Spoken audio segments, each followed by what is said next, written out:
बाबा, आप आज गर्मा गर्म पानी पूरी बनाकर तैयार रखना। आज मेरे साथ सौम्या भी आएगी शाम को आपके हाथ की पानी पूरी खाने। हाँ हाँ लाडो, आज तुम दोनों सहेलियां कॉलेज से लौटते वक्त मेरे ठेले में आना। मैं तुम दोनों के लिए गर्मा गर्म पानी पूरी बनाकर खिलाऊंगा। हाँ मेरे प्यारे बाबा। रीना खुशी खुशी बस पकड़कर कॉलेज चली गई। कॉलेज में सौम्या को भी उसने ये बात बताई तो वो भी बड़ी खुश हुई।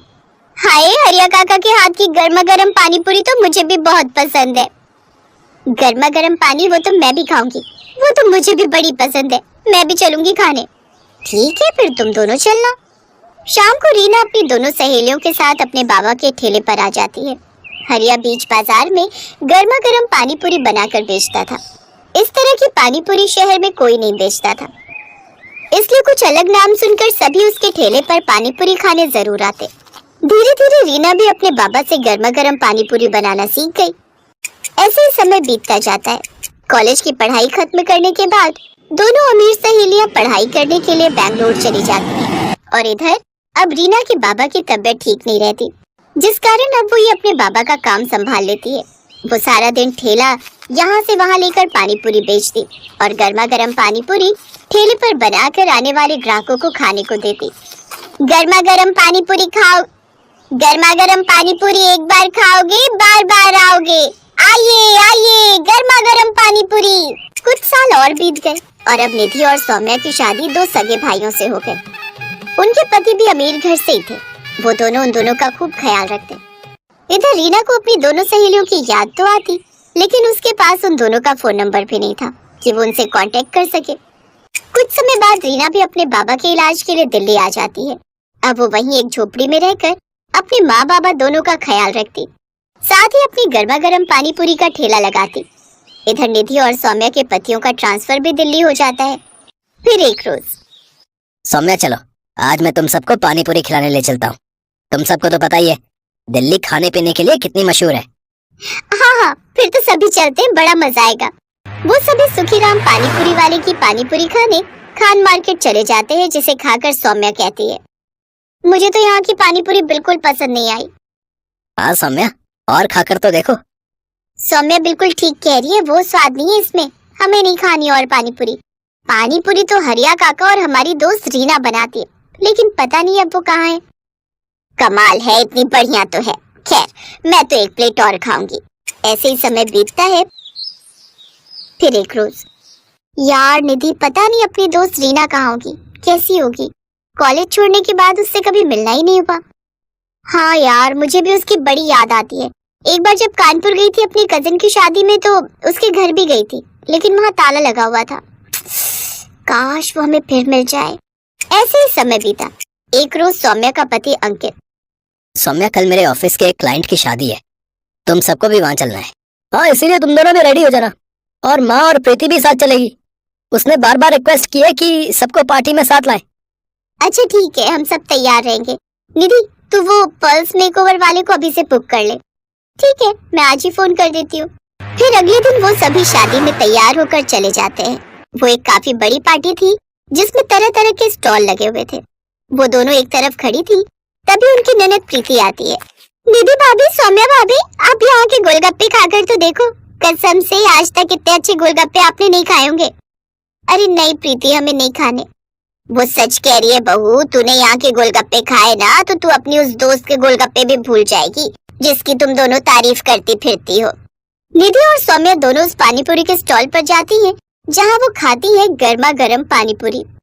अरे ये गर्मा गर्म पानीपुरी, इनका स्वाद तो बिल्कुल ऐसा है जैसे अपनी रीना के बाबा बनाते थे, और रीना भी।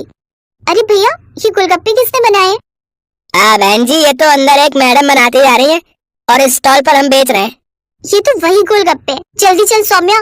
वो दोनों अंदर जाती है जहाँ रीना गर्मा गर्म गोलगप्पे बना रही थी। सौम्या और निधि को वो देखती है तो बड़ी खुश होती है।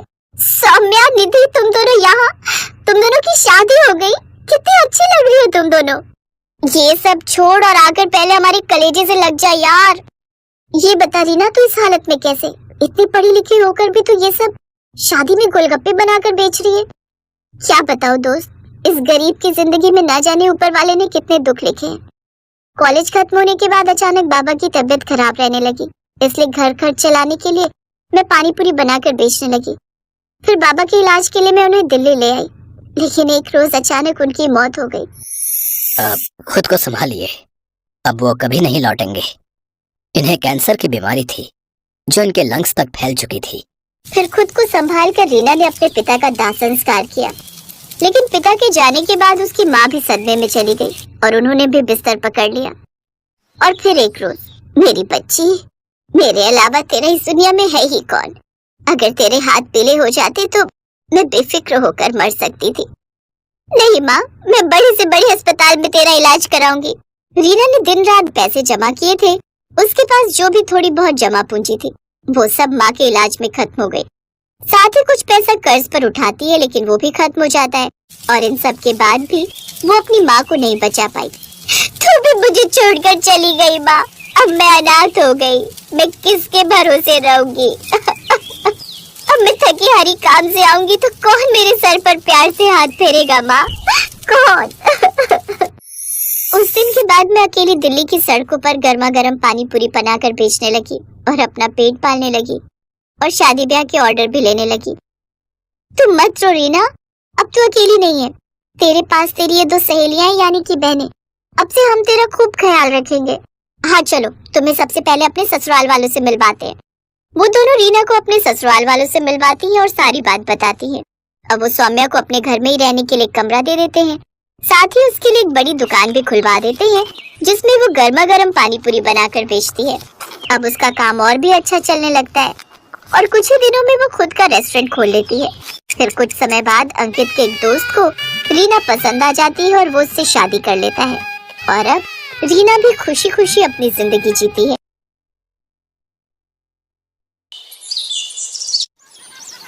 अरे भाई, कैसे दिए गोलगप्पे? 50 रुपए की प्लेट है। और एक प्लेट में कितने गोलगप्पे? 6 गोलगप्पे होंगे। और कितने?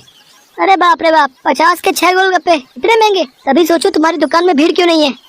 मुझे फालतू की भीड़ चाहिए भी नहीं। मेरे पास वही लोग गोलगप्पे खाने आते हैं जो इन्हें खाने के लायक हैं। और तुम लगता है यहाँ नए हो। दाम पूछने से पहले ऊपर लगा बोर्ड ही पढ़ लेते। दाम और नाम दोनों लिखे हैं। मेरा नाम मशहूर है और ये मेरे मशहूर गोलगप्पे हैं। एक एक गोलगप्पा इतना करारा है कि तोड़ो तो आवाज 1 किलोमीटर तक सुनाई दे। और पानी जैसा ग्राहक चाहे, पूरे 10 तरह की वैरायटी है मेरे पास पानी की। और ये देखो, ये है मेरे गोलगप्पों की असली जान, मेरा ये खास मसाला। हाँ, ये सब तो ठीक है, पर फिर भी 50 रुपए वाकई बहुत ज्यादा है। दाम तो यही है और यही रहेगा। अब तुम देख लो कि तुम मेरे गोलगप्पे खाने के लायक हो या नहीं। अरे ये क्या बात हुई? तुम ऐसे बात करते हो अपने ग्राहक से? नहीं, ग्राहक से तो नहीं, पर जो फालतू मेरा वक्त बर्बाद करे उससे मैं ऐसे ही पेश आता हूँ। चलो अब आगे बढ़ो और कोई सस्ता गोलगप्पे का ठेला ढूंढो। मशहूर ऐसा ही था। ये बात तो 100% सच थी कि वो गोलगप्पे बहुत ही अच्छे बनाता था, लेकिन इस बात पर उसे घमंड भी बहुत था। मशहूर का मानना था कि उसके पास हुनर और किस्मत दोनों का साथ है, इसीलिए उसे पूरा यकीन था कि उसका काम कभी मंदा पड़ ही नहीं सकता। और वास्तव में ऐसा हो भी रहा था। मशहूर के पास भले ही ग्राहक कम थे, लेकिन उनसे ही वो अच्छा खासा मुनाफा कमा लेता था। फिर कुछ दिनों के बाद, हाँ भाई, लाओ जरा गोलगप्पे तो लगाना। अरे तुम फिर से आ गए? रेट कम नहीं होंगे, पहले ही बता रहा हूँ। हाँ, मैं तुमसे कम करने को कह भी नहीं रहा हूँ। ऐसा करो, सिर्फ मुझे नहीं, इन सबको भी गोलगप्पे खिलाओ और इन सबके पैसे मैं दूंगा। हैं, पगला गए हो क्या? अब ऐसा करो, पहले पैसे रखो मेरे सामने, फिर बात करना। तुम भी ना बड़े शक्की हो। ये लो, ये रखे तुम्हारे पैसे। इतना कहकर सूरज ने पूरे 2000 रुपए मशहूर के सामने रख दिए। सूरज अपने साथ जिन लोगों को लेकर आया था वो देखने में ही गरीब लग रहे थे। मशहूर ने सभी को गोलगप्पे खिलाए, जिसके पैसे सूरज नहीं दिए। फिर सबके जाने के बाद, क्या बात है भाई, कोई लॉटरी वॉटरी लग गई है क्या? अभी तो नहीं लगी, पर जल्दी लगने वाली है। क्या मतलब? तुम्हें कैसे पता कि लॉटरी लगने वाली है तुम्हारी? क्योंकि निरंजन बाबा ने मुझसे ऐसा कहा है। वो बहुत ही बड़े सिद्ध बाबा है। उन्होंने मुझसे कहा है कि मैं जितने लोगों का पेट भरूंगा, वो भी बिना उनसे कुछ लिए, मेरी लॉटरी लगने के उतने ही चांसेस बढ़ जाएंगे। तुम भी निरे उल्लू हो भाई, हैं? बाबा जी ने तुम्हें गरीबों को खाना खिलाकर कुछ भला काम करने को कहा होगा। जितने पैसे तुमने मेरे गोलगप्पे खिलाने में खर्च किए, उतने में तो तुम पूरा भंडारा कर सकते थे। मैं जानता हूँ, पर मुझे इन लोगों को कुछ ऐसा खिलाना था जो इनके बस के बाहर हो। खाना तो कोई ना कोई इन्हें खिलाई देता होगा, पर तुम्हारे गोलगप्पे वो इनके नसीब में कहाँ से आते? और बाबा जी ने मुझसे यही तो कहा था कि जाकर किसी का नसीब बदलो, तो मैंने बदल दिया। अब देखना, मेरी लॉटरी जरूर लग जाएगी। मशहूर और सूरज बात कर ही रहे थे कि तभी सूरज का फोन बजने लगा। हेलो, हाँ भाई, क्या तू सच बोल रहा है? सच में? वाह वाह वाह भाई, मजा आ गया भाई, मजा आ गया। तो वही रुक, मैं बस वहीं आ रहा हूँ, वहीं आ रहा हूँ। अरे अरे क्या हो गया, कहाँ भागे जा रहे हो? मेरी लॉटरी लग गई भाई, वो भी पूरे 10 लाख की। शुक्रिया भाई, शुक्रिया यार, बहुत शुक्रिया यार। सच में तुम्हारे गोलगप्पों की वजह से ये सब हो पाया। अच्छा अब मैं चलता हूँ, मैं फिर आऊंगा और अगली बार और ज्यादा लोगों को लेकर आऊंगा। तुम तैयार है ना? इतना कहकर सूरज वहाँ से चला गया, लेकिन मशहूर को सोचने पर मजबूर कर गया। मेरे गोलगप्पे ऐसा भी कर सकते हैं, मुझे तो पता ही नहीं था। अगर मुफ्त में मेरे गोलगप्पे खिलाकर इस लड़के की किस्मत खुल सकती है तो फिर मेरी क्यों नहीं। हाँ, अब से मैं भी लोगों के नसीब बदलूंगा। अब वो नहीं, बल्कि मैं खुद अपने गोलगप्पे लोगों को फ्री में खिलाऊंगा। अगले दिन मशहूर ने सबसे पहले अपने लिए एक लॉटरी का टिकट खरीदा और फिर उसके हाव भाव बिल्कुल ही बदल गए। साथ ही उसकी दुकान का बोर्ड भी अब गोलगप्पों की कीमत की जगह पर लिखा था बिल्कुल फ्री। मतलब वो सच में अब लोगों को मुफ्त में गोलगप्पे खिला रहा था। साहब, कभी सपने में भी नहीं सोचा था कि आपकी दुकान में खड़े होकर गोलगप्पे खा सकूंगा। भगवान आपका भला करे, आपकी खूब तरक्की हो, आप जो चाहो वो सब आपको मिले। मैं भगवान से यही प्रार्थना करूंगा। मशहूर को पहली बार किसी ने ऐसा कुछ कहा था। मशहूर को बहुत अच्छा लगा, लेकिन अब भी मशहूर के दिमाग में उसका खुद का फायदा पहले था। उस दिन अपने बनाए हुए सारे गोलगप्पे मुफ्त में खिलाने के बाद वो फौरन लॉटरी ऑफिस पहुंचा। मशहूर चंद, हाँ मुबारक हो, आपको इनाम मिला है पूरे 10,000 का। क्या सिर्फ 10,000? और पहला इनाम तो 10 लाख का था। हाँ तो वो पहला इनाम भी तो है। आपकी किस्मत इतनी भी अच्छी नहीं है, शुक्र मनाइए कि 10,000 तो मिले। मशहूर इनाम के 10,000 लेकर अपने घर वापस आ गया। वो उदास था और नाराज भी। क्या हुआ जी, लॉटरी लगी क्या? लगी भी और नहीं भी, ये देखो 10,000 मिले हैं। अरे वाह, तो फिर आप उदास क्यों? आपको तो खुश होना चाहिए ना। अरे पर 10,000 से क्या होता है, इतने में तो 4-5 दिनों में अपनी दुकान से ही कमा लेता हूँ। उस लड़के को तो पहला इनाम मिला था, वो भी पूरे 10 लाख का, और उसने तो इतने कम गोलगप्पे खिलाए थे। मैंने तो अपने सारे गोलगप्पे मुफ्त में खिला दिए, फिर भी मुझे क्या मिला और उसे क्या मिला? ओफो, ये सब क्यों सोच रहे हो आप? आपने जितने भी गोलगप्पे मुफ्त में खिलाए उनकी लागत तो निकल गई ना, बोलो। हाँ, उससे तो ज्यादा ही हैं ये पैसे। तो फिर आपको नुकसान थोड़ी ही हुआ है जो ऐसे मुंह लटका कर बैठे हो। 4-5 दिनों में जितना कमा पाते वो एक ही दिन में मिल गया, ये कम है क्या? मशहूर को अपनी पत्नी मोहिनी की बात ठीक लगी और उसने अपना इरादा और पक्का कर लिया। उसने आगे भी लोगों को फ्री गोलगप्पे खिलाना जारी रखा और हर रोज लॉटरी का टिकट खरीदना भी, कभी कम तो कभी ज्यादा, लेकिन हर रोज मशहूर का कुछ न कुछ इनाम जरूर निकलता था, जिससे मशहूर का हौसला और भी मजबूत होने लगा। इसके साथ ही मशहूर को अब ये सब करने में बहुत खुशी भी मिल रही थी। हर रोज लोगों के मुस्कुराते चेहरे उसकी दुकान से लौटते थे। उसके गोलगप्पे ना जाने कितने मायूस चेहरों की मुस्कान बन रहे थे। फिर एक दिन, अरे मशहूर भाई, ये क्या है? ये कमाल कब से हो गया?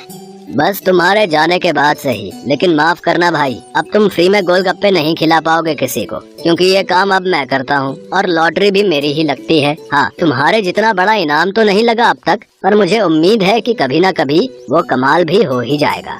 मशहूर की बात सुनकर सूरज मुस्कुरा दिया और उसने अपनी जेब से अपना विजिटिंग कार्ड निकालकर मशहूर को दिया और उससे बोला, कोई बात नहीं, ये मेरा कार्ड रख लो। अब लॉटरी का टिकट जब भी खरीदना हो तो बस मुझे फोन कर देना, ऑफिस तक आने की जरूरत नहीं पड़ेगी।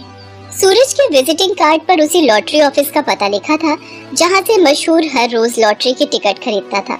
असल में वो ऑफिस सूरज का ही था और उसी की वजह से हर रोज मशहूर का कोई न कोई इनाम जरूर निकल रहा था। कार्ड देखते ही मशहूर सारी बात समझ गया। उसने सूरज के सामने हाथ जोड़ते हुए कहा, मैं ये बिल्कुल नहीं पूछूंगा कि तुमने ये सब क्यों किया, क्योंकि शायद मैं जानता हूँ। बहुत बहुत शुक्रिया भाई, मुझे ये एहसास कराने के लिए कि ज्यादा पैसे कमाने से जरूरी है दुआएं कमाना, लोगों को खुशियाँ बांटना, जो मेरे गोलगप्पे बहुत आसानी से कर सकते हैं। इसके बाद मशहूर ने कभी लॉटरी का टिकट नहीं खरीदा, बल्कि वो फिर से अपने गोलगप्पे बेचने लगा। लेकिन उसके गोलगप्पों का दाम पहले से बहुत कम था, जिसकी वजह से अब हर कोई उसके स्वादिष्ट गोलगप्पों का मजा ले पा रहा था। अब भले ही मशहूर के गोलगप्पे थोड़े सस्ते थे, लेकिन ग्राहक पहले से कहीं ज्यादा थे, मतलब मुनाफा भी पहले से ज्यादा ही था। इसके साथ ही मशहूर ने फ्री गोलगप्पे खिलाना भी नहीं छोड़ा। आखिर के 10-20 गोलगप्पे वो जरूर गरीबों को मुफ्त में खिलाता था, क्योंकि अब उसे गोलगप्पों के साथ साथ खुशियां बांटने की भी